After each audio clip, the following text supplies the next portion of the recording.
Il faut faire très attention à ce qui est dit. Je pense que le président des États-Unis devrait bien regarder d'où proviennent ces accusations qui n'ont pas lieu en Israël. Les habitants de la Judée-Samarie ne provoquent pas, ne créent pas de violence. Tout simplement, on pourrait dire aussi parce qu'ils ne veulent pas créer aussi un nouveau front pour Tsahal. Nous avons le plaisir d'être en ligne avec Chaim Berkovitch. Chaim, bonjour, Boker Tov. Boker Tov, bonjour à tous. Alors, je rappelle que vous êtes le secrétaire général de l'association Israelis Forever, que vous êtes également consul honoraire de la Papouasie-Nouvelle-Guinée en Israël. Avec vous, je voudrais que l'on revienne d'abord sur un sujet qui préoccupe beaucoup les Américains, beaucoup les Français, et dont on n'entend quasiment pas parler en Israël. Et je voudrais que vous nous expliquiez peut-être pourquoi il y a une telle dissonance. Il s'agit de ce que les Américains appellent la violence des habitants juifs de Judée et de Samarie contre la population palestinienne. C'est presque récurrent depuis le 7 octobre, quasiment depuis le 7 octobre. Eh bien, on voit que les Américains, à chaque fois qu'ils expriment leur soutien inconditionnel à l'État d'Israël, eh bien, mettent un bémol en mentionnant la violence des habitants juifs ou d'habitants juifs de Judée et de Samarie contre la population civile palestinienne, une violence qui s'exprimerait de diverses manières. Alors je voudrais essayer avec vous de comprendre d'où viennent ces informations, qu'est-ce qui pousse les Américains, ou par exemple même le président américain Joe Biden, à avoir envisagé des sanctions contre des habitants juifs qui pourraient avoir été impliqués dans de telles violences. Alors écoutez, la première raison pour laquelle on n'en parle pas en Israël, c'est parce qu'elles n'ont pas lieu, ces violences. Nous avons un autre front, c'est le front de la guerre médiatique, c'est le front de la guerre dans les réseaux sociaux, c'est les associations qui se battent contre Israël et qui essayent de montrer le peuple juif d'une façon très différente de la réalité, et surtout les habitants de la Judée-Samarie. D'ailleurs, il y a un député du Likoud qui a signé une lettre avec 23 autres députés. Je parle du député Ariel Kalner du Likoud, qui a envoyé cette lettre au président des États-Unis pour lui demander tout simplement d'où viennent ces accusations. Parce qu'il faut comprendre que depuis le début de la guerre, eh bien, en Israël, on n'en entend pas parler parce qu'elles n'ont pas lieu. D'ailleurs, si on regarde un petit peu les sondages sur la violence en Israël, etc., on trouve beaucoup moins de violence en Judée-Samarie du côté des habitants de la Judée-Samarie. Non, c'est un leurre. Il faut faire très attention à ce qui est dit, et je pense que le président des États-Unis devrait bien regarder d'où proviennent ces accusations, parce qu'elles n'ont pas lieu en Israël.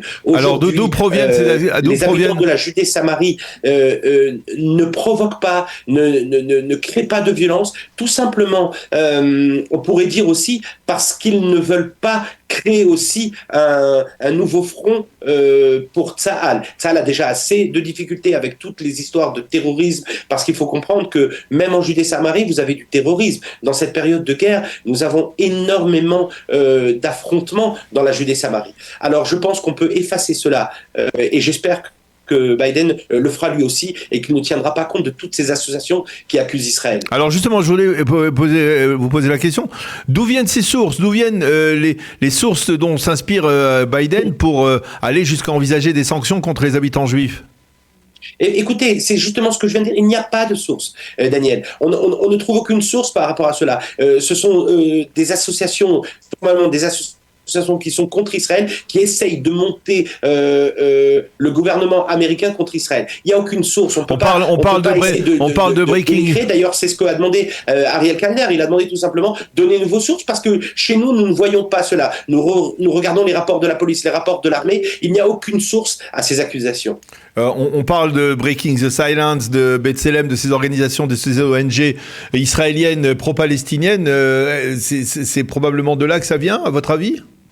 C'est exactement cela. Nous étions en réunion avec justement Eli Cohen, le ministre des Affaires étrangères, et avec Moetzet Yesha, toute la direction de la Judée-Samarie, pour parler. Nous avons parlé notamment de ce sujet, et il n'y a rien d'autre à dire, Daniel. Ça n'existe pas. Alors, et concrètement, c'est-à-dire comment on peut lutter contre ce genre de désinformation, à votre avis ? La seule façon de lutter contre ce genre de désinformation, c'est de les ignorer, de parler et deux, que notre gouvernement, les gens qui sont les députés, les ministres parlent avec le gouvernement américain pour prouver, pour demander les preuves et les démonter au cas où il y aurait eu des fausses accusations qui ont été formulées contre Israël. Alors, je voudrais avoir votre appréciation, Raïm, sur ce qui se passe actuellement dans la bande de Gaza, avant d'aborder le troisième sujet qui vous concerne plus directement, lié donc à la Papouasie-Nouvelle-Guinée, que vous connaissez parfaitement.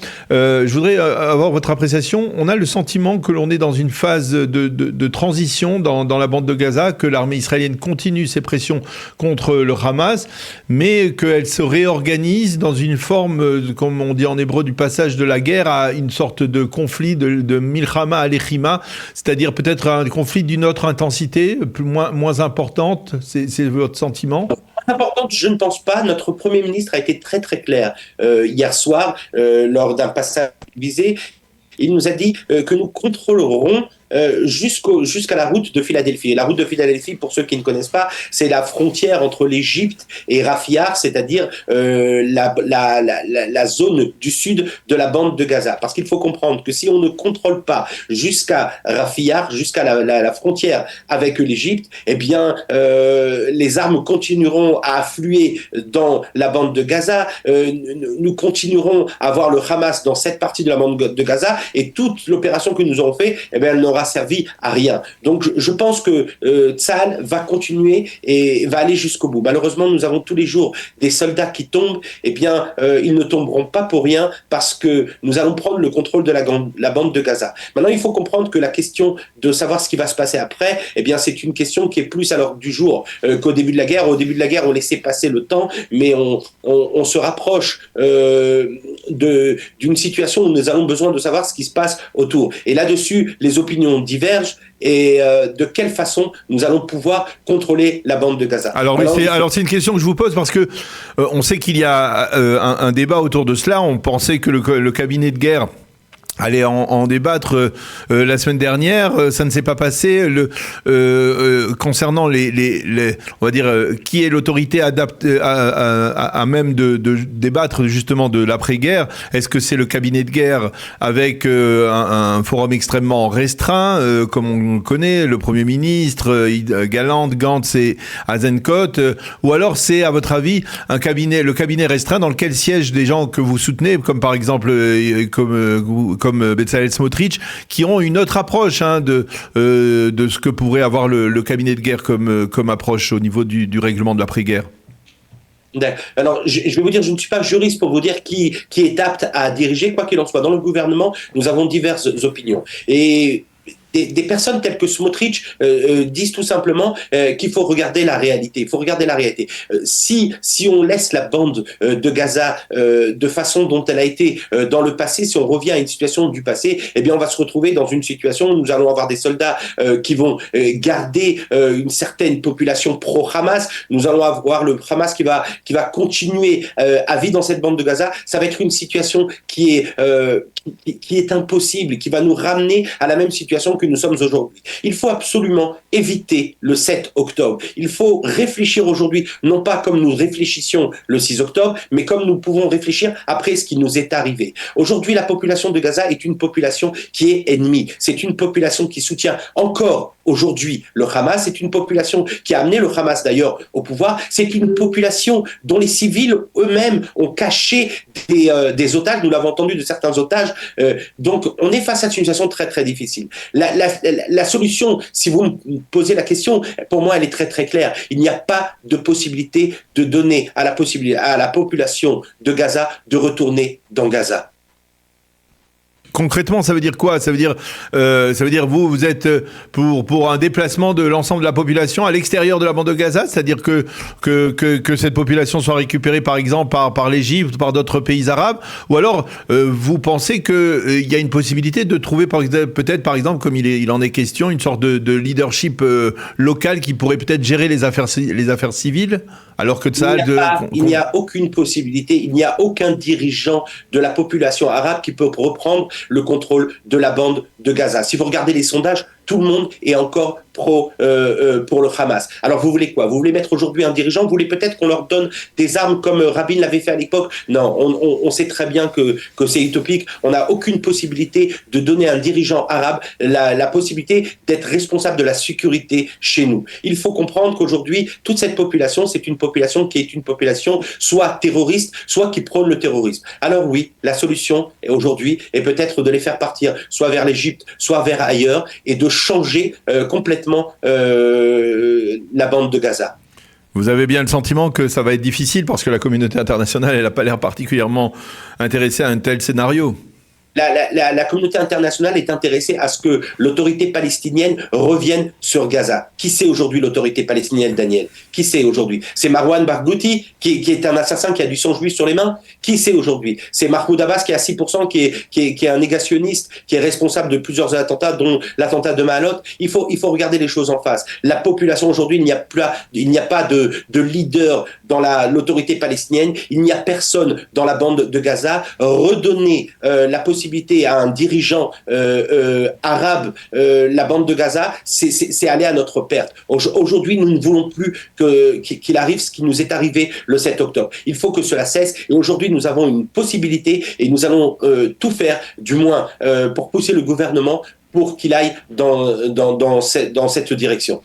Alors, je voudrais revenir avec vous sur le dernier sujet que je voulais aborder, qui vous concerne plus directement, cette annonce, cette instauration d'un consulat général, on va dire, de la Papouasie-Nouvelle-Guinée à l'intérieur de la Judée de la Samarie. Il faut bien avouer que c'est peu courant qu'un pays accepte d'installer un consulat en Judée et en Samarie.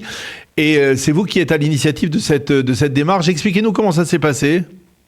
Alors, tout simplement, c'est plus un secret que la Papouasie-Nouvelle-Guinée, c'est notre ami, c'est notre allié, c'est un allié de loin. C'est un pays qui vote à chaque fois, qui vote à l'ONU en faveur d'Israël. Depuis il y a 3 mois et demi, nous avions ouvert une ambassade à Jérusalem, pas ailleurs, à Jérusalem. C'est un pays qui nous soutient complètement. Lorsque nous avons parlé pour l'ouverture de l'ambassade, c'était clair pour eux que cela devait se faire à Jérusalem, parce que Jérusalem est la capitale du peuple juif depuis plus de 3500 ans, mais pour eux aussi, ils voyaient un consulat en Judée-Samarie. Pourquoi la Judée-Samarie? Eh bien, parce que c'est un peuple qui lit la Bible. Et lorsqu'ils lisent la Bible, eh bien, ils voient tout simplement que la Samarie fait partie intégrante d'Israël. Alors, ils nous ont dit, eh bien, pourquoi pas, nous acceptons de faire un consulat en Samarie. Et d'ailleurs, je vais vous dire, c'est le premier consulat qui a pu être fait. Et je voudrais remercier toutes les personnes qui ont été à l'initiative de cela, notamment le Premier ministre des Affaires étrangères qui va être remplacé, Eli Cohen, mais aussi Nili Naori qui a œuvré pour cela.